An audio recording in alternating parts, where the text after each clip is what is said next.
Okay, so welcome back. This is part 2 of turn 13. So we just resolved the Union event phase. We're going to move on to the Union action phase.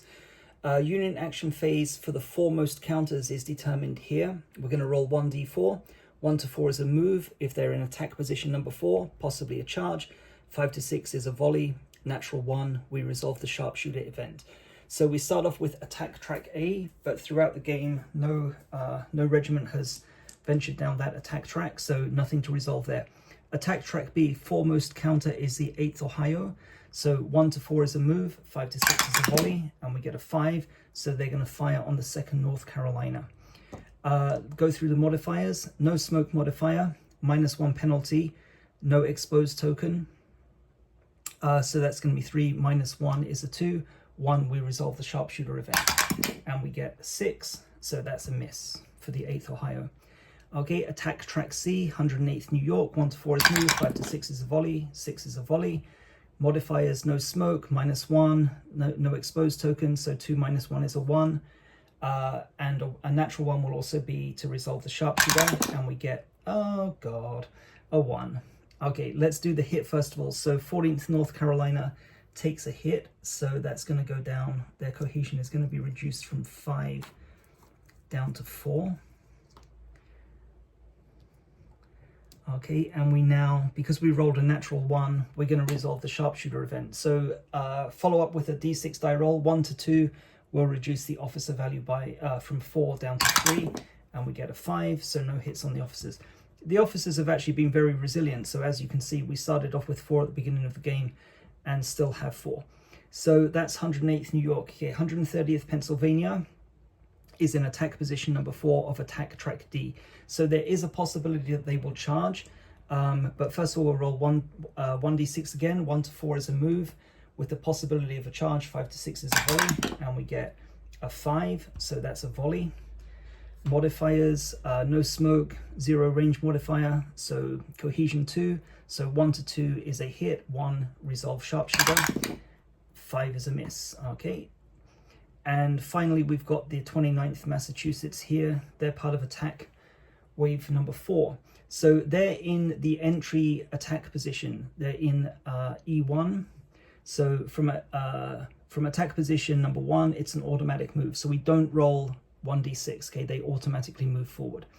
Okay, so that's all of the movement done, all of the actions done for the foremost counters. We now look at the rearmost counters. If they can move forward into an empty position, they will do so. So 63rd New York advances into attack position number 2. 14th Indiana cannot move forward, so they remain isolated, and because they don't move forward, 69th New York also cannot move forward. 130th Pennsylvania use the volley, so 7th West Virginia cannot move forward. Okay, so here we need to first of all resolve an automatic resolution of a crouch and reform action. So the 5th Maryland are going to make a second cohesion check. If the result is a 1, cohesion will increase to 2, and at the end of the turn we'll remove the crouch token. Okay, so let's do the cohesion check first of all, and we get a 4. Okay, so because they failed, and because the cohesion is 1, there's a chance that the 88th New York will move through their ranks and advance down the attack track. So the 88th New York is now going to make a cohesion check. 1, 2, 3, 4 will mean they will push through the 5th Maryland, and they will swap places. 5 or 6, they remain in place, and we attach a march token. So we get a 1, so that's successful. So the 88th New York moved through the ranks of the 5th Maryland into attack track 2. Okay, the crouch token remains attached, cohesion remains at 1. So effectively, the 5th Maryland is pretty much going to be out of the battle now. We're not going to have to worry about them, but you can see that already these guys here from the 4th attack wave with cohesion of 4, they're already kind of getting close down to the Confederate firing line. Okay, and we've already done the 29th Massachusetts, so nothing to resolve there. So that concludes the Union action phase. Removed exposed tokens. There are no exposed tokens. Union deployment phase, we've already concluded all 4 deployment phases, and we're in turn 13, so nothing to resolve there. Confederate action phase, so let me just get the other paper. So again, just to briefly explain, if this is the first video you've watched, we're going to roll 4 Confederate action die, assign each die to one column, and then choose one of the actions available. So let's see what we get. And we've got an orders token here, so we can re-roll. So we've got a 2, a 3, a 5, and a 6. Okay, the 6 is definitely a good one because it gives us the choice of any action. Okay, we've got the 2 here. That's fire or reload. The 3 is inspire or fire. Fire is fire or reload. So let's just take a look at what we want to do here.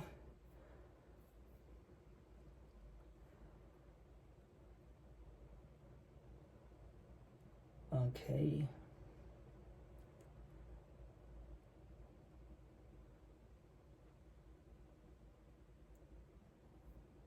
Okay, so I'm still worried here about the 4th North Carolina with a cohesion of 4. They could get charged or they could quite easily take a hit. So there are no range modifiers. So I probably want to inspire them to get their cohesion back up rather than reload. Okay, and then I'm thinking that we'll fire here. So let's do the inspire action first. So this is for the 4th North Carolina. So 1, 2, 3, 4 is a success. And we get a 1, that's good news. So cohesion returns up to its maximum value of 5.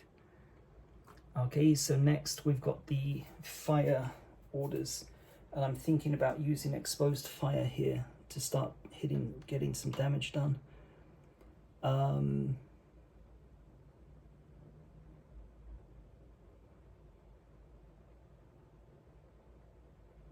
Yeah, maybe I won't. I'll just do normal fire. I've got there's no range modifier. Okay, so I'm going to assign action die number 2 to the 2nd North Carolina. They're going to fire on the 8th Ohio. No smoke. Range modifier is 0. So 1, 2, 3, 4, 5 is going to be a hit. The mini ball value is less than 2, so devastating fire does not apply. So a roll of 1 will not result in devastating fire. And we get a 2, so that's a hit on the 8th Ohio. So their cohesion is reduced from 3 down to 2. I turn the 2nd North Carolina to indicate that they will need to get some more ammunition in the next turn. They'll lose the mini ball value when they reload, so they're going to need some ammunition. So 5, we're going to assign this to the 14th North Carolina. They're going to attack the 108th New York. No smoke, range modifier is 0. So again, 1, 2, 3, 4, 5 is going to be a hit. Mini ball value is 2 or higher. So on a natural 1, we're going to inflict devastating fire, which would be great because that would eliminate the 108th New York. So 1d6. Oh, what'd you get? Bit of luck there. Okay, lads, looking good. Okay, so 14th North Carolina, let's just flip them, turn them. First of all, okay, because it's devastating fire, the mini ball value is immediately reduced by 1 value point. So it goes down from 3 to 2. Okay, and then when the 14th North Carolina reloads, it will decrease again by 1. Okay, so that's a hit on the 108th New York, but it's 2 hits, so nice result there. Okay, so they're eliminated. Okay, and that leaves the 30th North Carolina. So we're going to choose the fire action. Okay, here there is a -1 modifier, nothing for smoke again. So 30th North Carolina, or should I do inspire here? Okay, let's try and get some damage in because they've got a cohesion of 4, so we want to start getting them down. Okay, so cohesion is 4, -1 is 3, so 1, 2, 3 will inflict 1 hit. Mini ball value is 2 or higher, so devastating fire is 2 hits. 5 is a miss, so not so good there. Okay, so we're going to turn 30th North Carolina 90 degrees, indicating that in a future turn they will need to reload. Okay, so that's all 4 action die resolved. That concludes the Confederate action phase, end of turn phase. No smoke token to remove. And the 5th Maryland still has a cohesion of 1, so the crouch token remains attached. And that concludes turn 13, so we're going to check that off here, and we'll come back in the next video for turn 14. So thanks always for watching, and see you in the next video.